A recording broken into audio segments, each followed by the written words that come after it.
Assalamu alaikum wa rahmatullahi wa barakatuh, dear brothers and sisters. In the name of Allah, the most gracious, the most merciful. I hope you all are well. Welcome to Noor al-Islam. Dear brothers and sisters, you are watching the Jannah series. In today's fourth episode, we will discuss who will welcome you at the gate of Jannah. Let's start without any delay. I hope you all will watch the entire video without skipping a single beat. Hazrat Ali, may Allah be pleased with him, said, "Those who remember their Allah will be taken to paradise. And then they reach the gate of the Jannah. They will see a tree there. They will see two beautiful streams flowing from the roots of the tree. The inhabitants of Jannah will go to one of those two rivers and drink water from there. As they were commanded, by drinking that water, all the dirt and impurities will be washed away from inside their bodies. Then they will drink water from the other one as well, and they will perform wudu with this water, as a result of which all the dirt and impurities from the outside will be washed away. This will be given them a radiance as it should be for the inhabitants of the paradise." Then Hazrat Ali, may Allah be pleased with him, said, "After that, the skin of the inhabitants of Jannah will never change, and their skin will never crack. Their hair will never be disheveled. It will seem as if it has been polished. Then they will reach the gatekeeper at the gate of Jannah, and they will be told, 'Salamun alaykum tibtum fadkhuluha khalidin.' That is, peace be upon you, enter Jannah to live in peace and tranquility." Surah Al-Jumar, verse number 73. Respected brothers and sisters, when the Messenger of Allah, peace be upon him, came to Medina and gave his first sermon to the people, he first mentioned the matter of going to Jannah. The first thing he said, "Afsha salam," spread peace or give more greetings. And the last thing he said, "In return, you will enter the peaceful Jannah.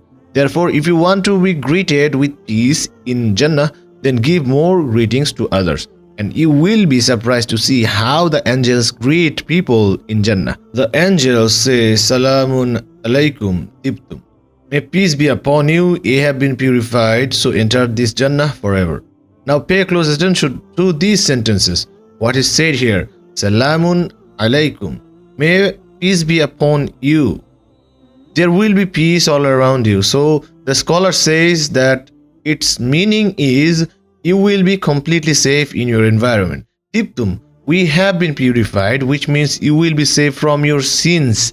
Your soul will never give you any reproach there like in this world. Everything will be under your control, just as everything is not under your control, even after being very happy in this world. After that, it is said, "Adkhuluha khalidin." So enter this Jannah forever. You are safe forever. That is, you are safe from time. You will never grow old. You are safe from expiration. You are safe from any enemy, just as you are afraid of enemies in this world. You are safe from being expelled from Jannah. Subhanallah. On the other hand, about the people of hell, it is said, "Did no warners come to you? Did no messengers come to you? Did no word of Allah reach you?"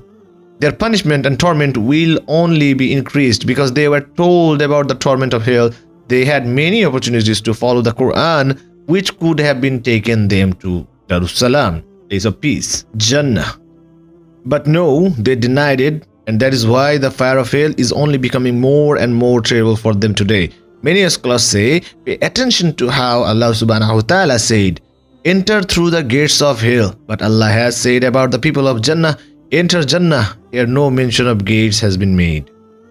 Have you understood where the difference is between these two statements?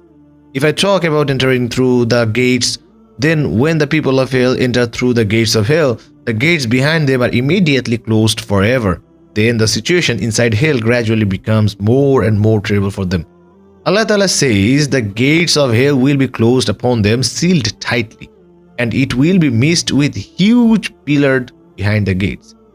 These pillars will be such pillars as if huge stones have been placed behind the gates, and the gates have been closed from behind. May Allah subhanahu wa ta'ala protect us from that terrible end. Ameen. Respected brothers and sisters, those who enter Jannah are told, "Enter it in peace. Roam freely here, and no one will want to leave from here."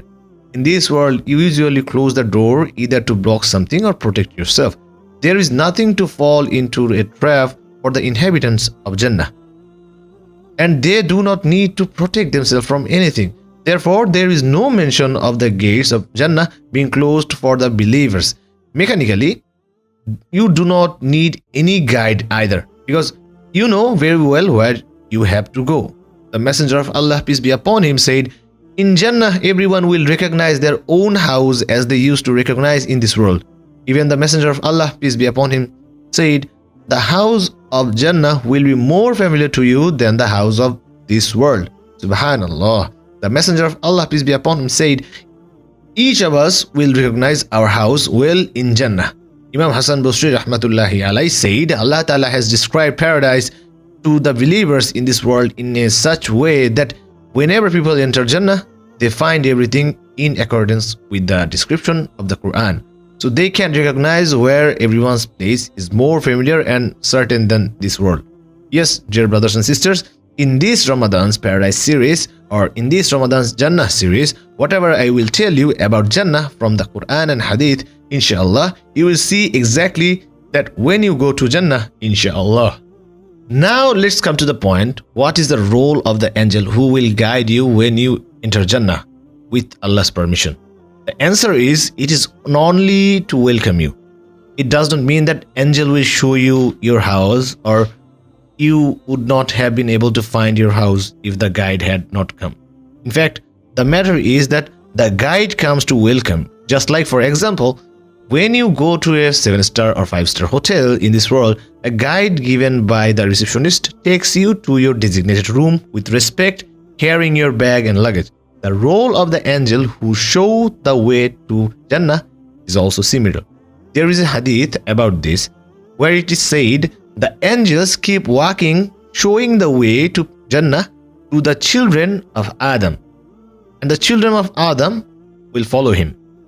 And that angel shows them who has that property in Jannah.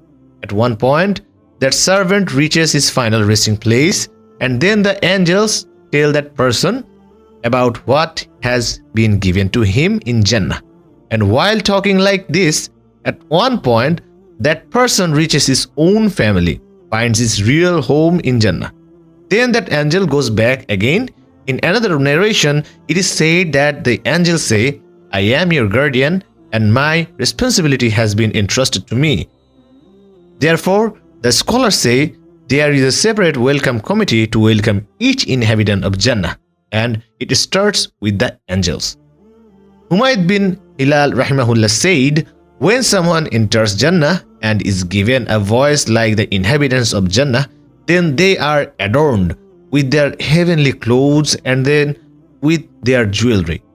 Then they are shown their maids and servants and everything that is in the creation of Jannah.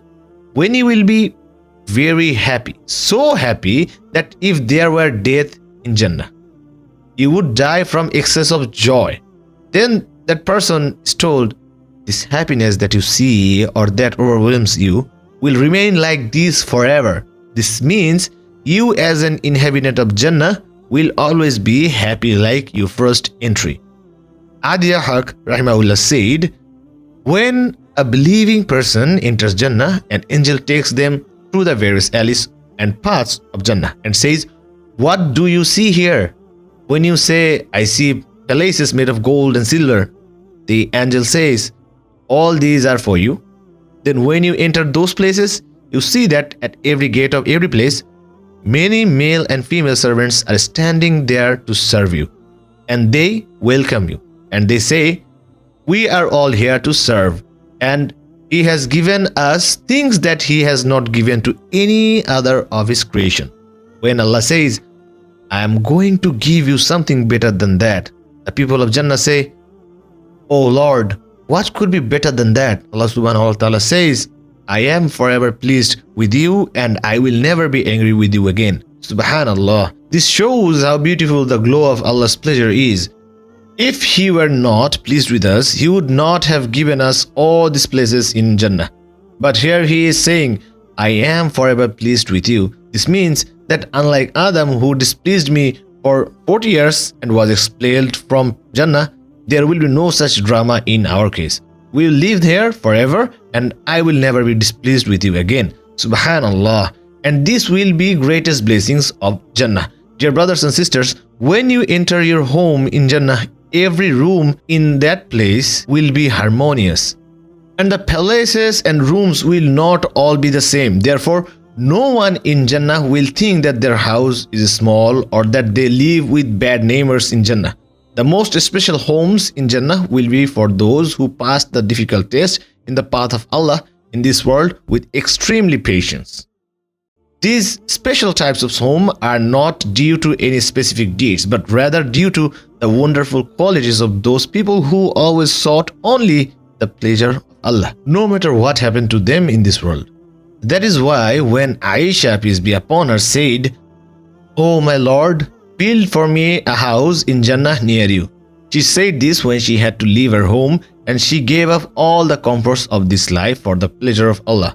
And Allah subhanahu wa ta'ala sent greetings to Khadija, may Allah be pleased with her, through Jibreel alayhi salam, and gave her the good news of a palace in paradise made of special pearls where there would be no disturbance, because she gave up this type of home and all the comforts of his life in this world only for the pleasure of Allah.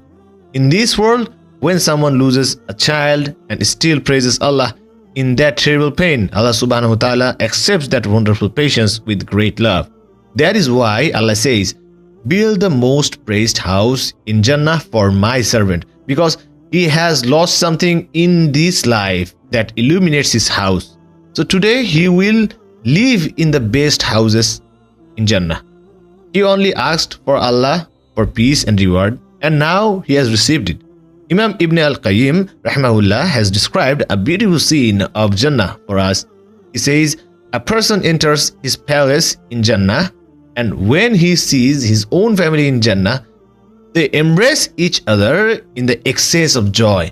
Imam Ibn al-Qayyim rahimahullah says, the joy of family reunion in Jannah is hundreds of times greater than the joy of reunion after a few years in this world.